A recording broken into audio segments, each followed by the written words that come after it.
Family who was no contact with me invited me to brother's wedding, but my father kicked me out saying I was an embarrassment to the family. Stepmom sarcastically asked how much I earned, so I left. Moments later 25 men rush in and take away all the catering, leaving 300 guests with no food. I tell them they should have done their due diligence because I own the catering company. I've always believed in building something for myself, and that is exactly what I did when I started my catering business. What began as a modest food truck back in my college days gradually evolved into a full-service catering company, now employing over 50 people and servicing high-end events all across the greater Chicago area. I've worked hard to get here. Sleepless nights, sacrifices, and relentless determination. It took me nearly a decade, but I built something I'm proud of. This background is important to understand what happened last weekend at my younger brother Mark's wedding, which turned into an absolute disaster. To give some context, I haven't been on speaking terms with my family for nearly 6 years. My mom passed away when I was 14 and my dad remarried within a year to Jenny, my now stepmother. Jenny made it clear from day one that she wanted no reminder of my mother. My father, eager to move on, allowed her to push my mother's memory out of our lives, which created a lot of tension between us. My younger brother, Mark, who was only 10 at the time, became very close to Jenny, but I struggled to accept her sudden controlling presence in our home. The distance between my father and me started then. The real breaking point came during my college years, while I was juggling multiple part-time jobs to pay for school. My father refused to offer me any financial help, claiming I needed to learn responsibility. Meanwhile, he was fully funding Mark's education at an expensive private university. The difference in how we were treated was impossible to ignore. Jenny, who had a condescending attitude towards me, never missed an opportunity to belittle my efforts. While I was trying to build my catering business, she often referred to it as playing with a food truck, while praising Mark's real career in finance. After college, I rarely contacted them. I would show up for holidays, but that was about it. The final straw came 6 years ago when I learned that my father and Jenny had sold our childhood home without informing me. I only found out after they had moved into a new place. And by then, all of my mother's remaining belongings, things I had wanted to keep, were gone. When I confronted my father about this, he told me I was being overly emotional and needed to move on with my life. That was the moment I decided to go no contact. Fast forward to last month, I unexpectedly received a formal invitation to Mark's wedding. Along with the invite was a handwritten note from him saying that he missed me and wanted to repair our relationship. After a lot of thought, I decided to give it a chance. Despite our family history, I figured it was worth attending. I even offered to provide the catering for the wedding at a significant discount as a gesture of goodwill, but Mark politely declined, saying they had already booked another company. I was a little hurt, but I shrugged it off. The wedding was held at a beautiful venue in Lake Forest, and I arrived cautiously optimistic. Mark seemed genuinely happy to see me, which was a relief, but Jenny's attitude hadn't changed. The moment she saw me, she made snide comments about my appearance and my catering business. I brushed it off and tried to enjoy the ceremony, which was undeniably beautiful. However, the family seating arrangement was telling. I was placed at a table far from my immediate family, alongside distant cousins I barely knew, which felt like a subtle reminder that I was still an outsider. Things took a nosedive during the reception. My father, clearly drunk, approached my table and started berating me out of nowhere. He accused me of showing up uninvited despite the formal invitation I had in my pocket and loudly claimed I was an embarrassment to the family. He said my presence was ruining Mark's big day. And before I could even respond, Jenny chimed in asking with thinly veiled sarcasm how much I was earning playing restaurant owner these days. She even commented on my suit, implying I couldn't afford something as nice as what I was wearing. The sheer audacity of it was unbelievable. Instead of saying anything or reacting at all, I decided to leave quietly. I knew there was no point in engaging with them, especially with my father being drunk and Jenny clearly enjoying the opportunity to take jabs at me. I was walking towards my car when something caught my eye: the catering staff setting up for the main course. I recognized several of them immediately. These were people who worked for me. That's when it hit me. The catering company my business partner had hired for the wedding had recently been acquired by my company. The former owner had stayed on as a manager, so I hadn't been directly involved in the planning. But legally, the company and this event were now under my control. I called my operations manager just to confirm what I was already suspecting. Sure enough, this was our event. I thought back to what my father had said, how I was an embarrassment, how I was ruining the wedding just by being there. And that's when I made a decision. If my presence was so offensive to them, then surely, they wouldn't want my company catering their event either. I instructed my staff to pack everything up and leave immediately. Within 15 minutes, 25 of my employees had loaded all the food, equipment, and supplies back into our trucks and were on their way out. Chaos erupted shortly after. With 300 guests left without their main course or dessert, people started to realize something was seriously wrong. My father tried to intervene, but there was nothing he could do. The contract they signed with the previous owner of the catering company included a clause that allowed us to terminate service if there was any hostile or discriminatory behavior towards our staff or ownership. And that's exactly what had happened. I left my business card with the venue manager, and told her to have my father contact my lawyer if there were any disputes over payment. The fallout was immediate. By the next morning, my phone was blowing up with messages from family members accusing me of being selfish and petty. Mark sent me a long text saying I had ruined his wedding and proved Jenny right about me all along. My father unsurprisingly threatened to sue me for breach of contract. I forwarded all of their communications to my lawyer and blocked their numbers. A couple of hours later, I started hearing from some guests who had attended the wedding. Surprisingly, several of them were on my side. They had witnessed the way my father and Jenny had treated me and said they were appalled by their behavior. One of Mark's friends who had seen my catering company's work before even reached out to apologize for how things had played out and said he was impressed with how quickly and professionally my team handled the situation. This support was unexpected, but it reminded me that not everyone in the family was blind to what had really happened. As the days passed, I found out that Mark's wedding had made the rounds in social circles, particularly how it ended. Apparently, word had spread among Mark's colleagues and friends about the drama that unfolded, and it wasn't long before Jenny's carefully curated image started to crack. Some mutual acquaintances even mentioned that Jenny had tried to downplay the whole incident, blaming me entirely for ruining the reception. However, the truth was already out, and no one was buying her version of events. The damage had been done. I've been thinking about everything that's happened, and honestly, I don't feel guilty. I didn't crash their wedding or make a scene. I was invited and treated with utter disrespect. They chose to humiliate me and I exercised my legal right to terminate a service. It was nothing personal, just business. They didn't want me there, so they didn't get my service either. Simple as that. Still, I can't shake the feeling that I've somehow been drawn into a family drama that I had long hoped to leave behind. Now I'm left wondering if I handled it the right way. Was it too much? Or did they deserve the outcome they got for treating me the way they did? Either way, the situation has been weighing on me, so I'm turning to Reddit for some perspective. Ida here, or was I justified in my actions? Update 1. Thank you all for the overwhelming support. Honestly, I didn't expect this story to blow up the way it has, but I'm grateful for the outpouring of kind words and thoughtful responses. The amount of comments and messages I've received has been staggering. And while I've tried to respond to as many as possible, it's been overwhelming. I truly appreciate everyone's feedback, and many of your perspectives have given me new angles to consider in this whole ordeal. A lot of people have asked about the legal side of things and whether or not my father and Jenny are really planning to take action against me. The short answer, yes. They threatened to sue, just as I suspected. Here's what has happened since my original post. Right after the wedding fiasco, I contacted my lawyer to get ahead of any potential legal trouble. We went over the contract between my catering company and the previous owner of the business, which was signed by either Mark or his wedding planner. The good news is that the contract is rock solid. It contains a clause that allows us to terminate services in cases where there's any hostile or discriminatory behavior directed at our staff or ownership. That clause was specifically added for situations like this, where things could get out of hand. To make sure we were fully prepared, I reached out to the venue manager who confirmed that their security cameras had captured everything. The footage clearly shows my father approaching me, and while the audio wasn't perfect, it picked up enough to verify that he was berating me.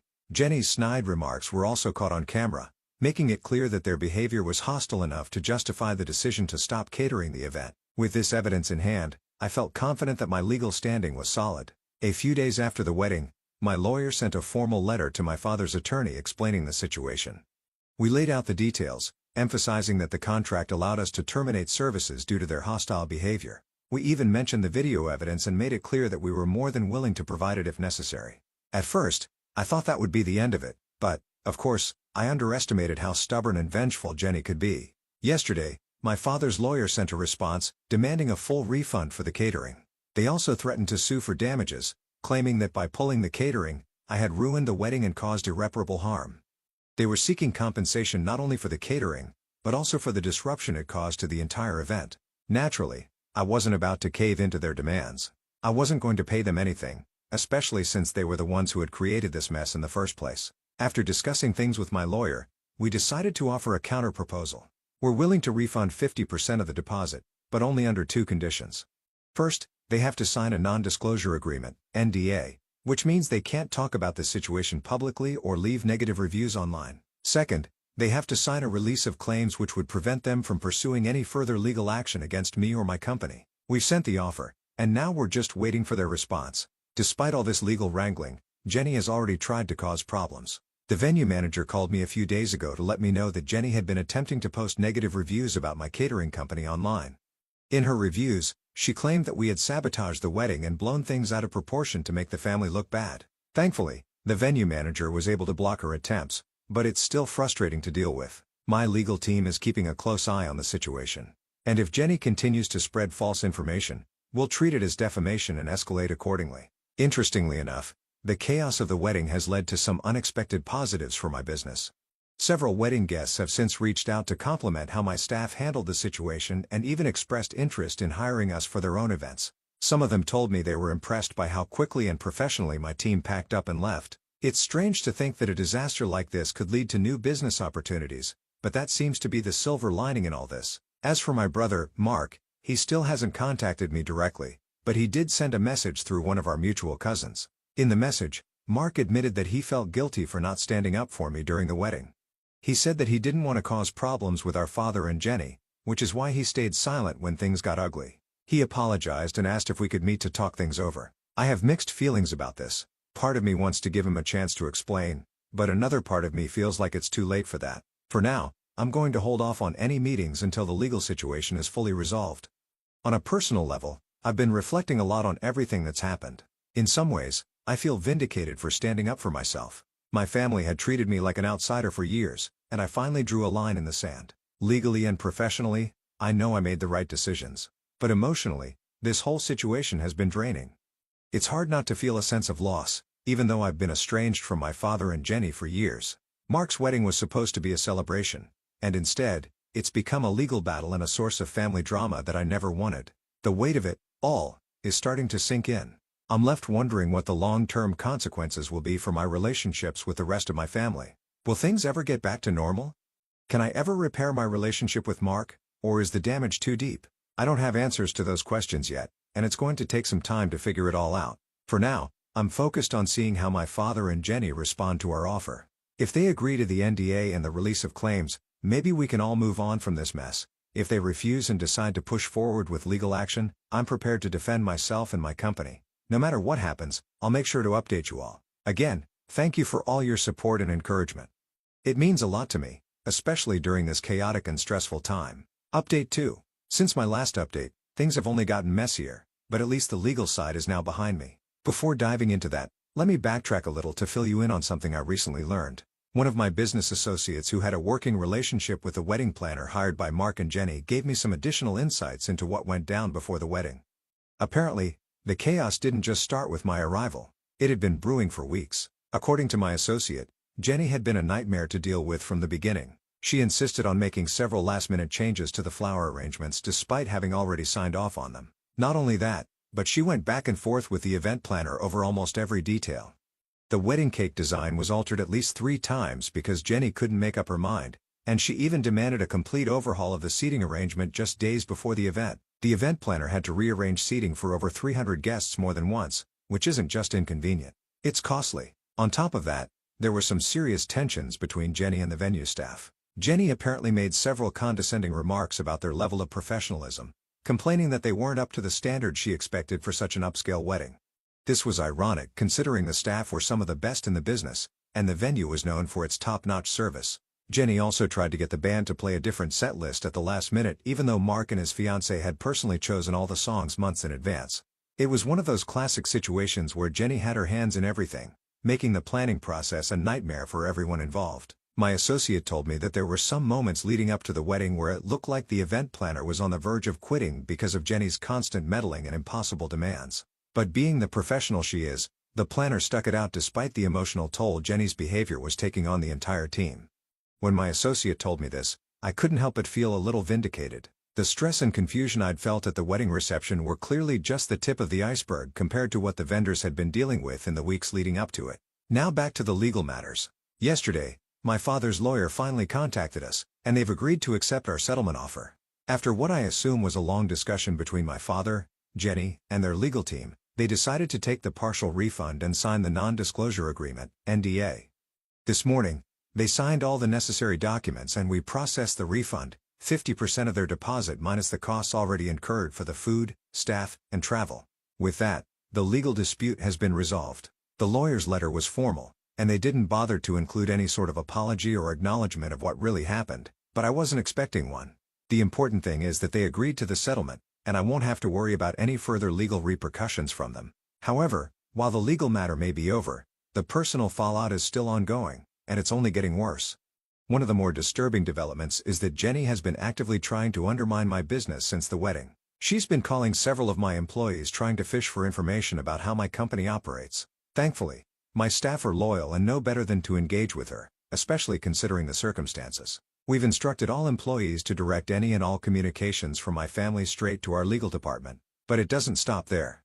Jenny has also been reaching out to some of my business partners on LinkedIn, spreading false claims about my character and accusing me of ruining her son's wedding on purpose. It's one thing to be angry, but it's another to try to sabotage someone's livelihood. Jenny crossed a major line with these attempts to tarnish my reputation. As soon as we became aware of what she was doing, our lawyer sent her a cease and desist letter. We're taking this seriously because at this point, her actions are bordering on defamation. My legal team is ready to escalate if necessary, but I'm hoping the cease and desist will be enough to make her back off. Still, I wouldn't put it past Jenny to keep pushing given her history of crossing boundaries. But perhaps the most surprising development came from my brother, Mark. I hadn't expected much from him after the wedding, but it seems the fallout from the incident has hit his own marriage as well. From what I've gathered through mutual acquaintances and a few cousins, Mark and his new wife have already had their first major fight over what happened at the wedding. Apparently, she was horrified by the way our father and Jenny treated me, and she confronted Mark about it after the wedding. She told Mark in no uncertain terms that he should have stood up for me and that allowing his father and stepmother to humiliate me was unacceptable. According to what I've heard, she feels strongly that Mark needs to grow a spine and stand up to our father and Jenny. This led to a significant argument between them to the point where they postponed their honeymoon to work through some of those issues. I don't know much more than that. But it's clear that my brother is being forced to face the reality of the situation, and that includes re-examining his relationship with our father and Jenny. I can't help but feel a strange mix of emotions about this. On one hand, it's a relief to know that someone else saw what happened for what it truly was. It's validating to hear that Mark's wife was just as appalled as I was by our father's and Jenny's behavior. But on the other hand, I feel bad for Mark. He's in a tough spot, and while I'm angry with him for not standing up for me, I know he's been under a lot of pressure from our family for years. It's not an excuse, but it's still a difficult position to be in, especially now that he's newly married and trying to navigate this mess. As for me, I'm focusing on moving forward. With the legal matters behind me and Jenny's attempts to sabotage my business being handled by my legal team, I'm starting to feel a sense of closure. I'm not sure what the future holds for my relationship with Mark or the rest of the family, but I'm taking things one day at a time. For now, I am just grateful for the support I've received from my staff, my business partners, and even some family members who've reached out in private to offer their encouragement. I'll keep you posted if anything else happens, but for now, I'm hopeful that this chapter is coming to a close. Thanks again for all the support. Update 3. Hi, everyone. I hope you're all doing well. I want to start by expressing my gratitude for all the support, comments, and messages I've received since I first shared my story. The past week has been truly transformative, and I want to share how things have evolved and the unexpected turns my life has taken since my last update. Yesterday, I met with Mark for coffee. It was a kind of emotional meetup that I wasn't entirely sure I was ready for, but I felt it was necessary. The conversation was a long time coming, and I think we both knew it. Mark broke down and apologized for years of enabling Jenny's behavior and our father's favoritism. He was visibly shaken and I could see how much he was carrying on his shoulders. I always knew Mark loved me, but hearing him admit that he had been complicit in allowing Jenny to dictate our family dynamics was a huge step. Mark revealed that Jenny had been controlling their family dynamics through financial manipulation for years. He disclosed that she convinced our father to put most of their assets in her name, which included partial ownership of Mark's condo. Mark had no idea this was happening, and he felt blindsided. It explained a lot about the tension between them. He was frustrated that he had been living under this facade, believing he had some control over his life, when in reality, Jenny was orchestrating everything. Now that he's aware of it, he's working with a financial advisor to regain his independence. I was proud of him for taking this step. It showed he was ready to make changes in his life. During our coffee meeting, Mark also told me about a breakthrough with his wife. She contacted me privately later that day to share some good news. They are going to couples counseling. It seems Mark is finally finding his voice and standing up to Jenny in a way he never did before.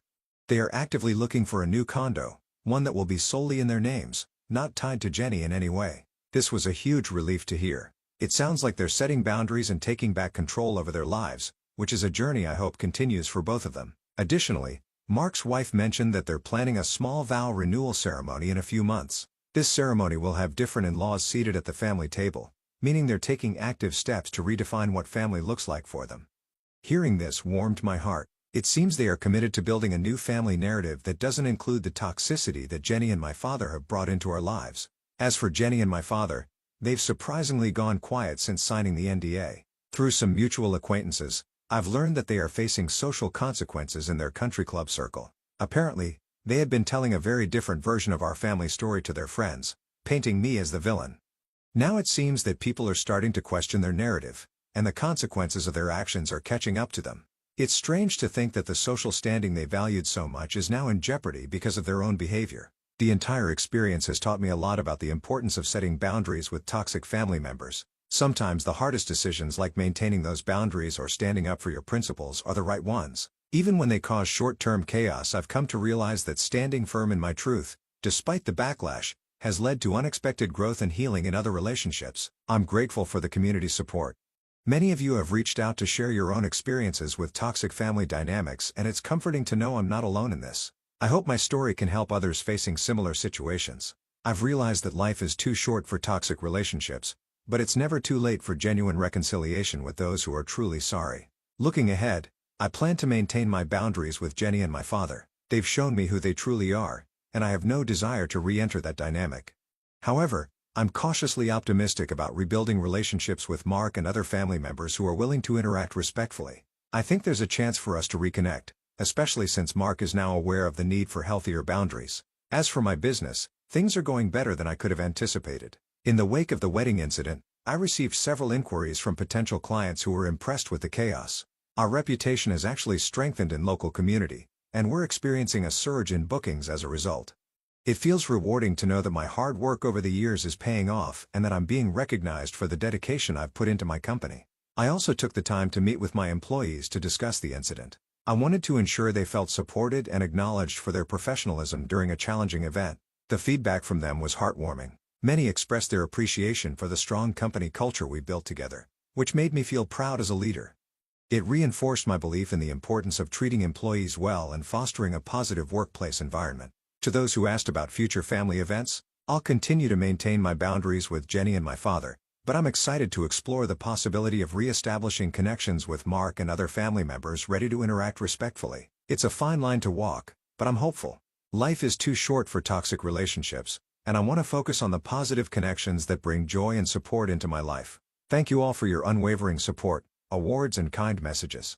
They've meant more to me than you know. I might not post updates moving forward, but I wanted to share this final update to let you know how things have changed for the better. I hope you all take care and remember that it's okay to stand up for yourself even when it's hard. You never know how it might inspire others to do the same.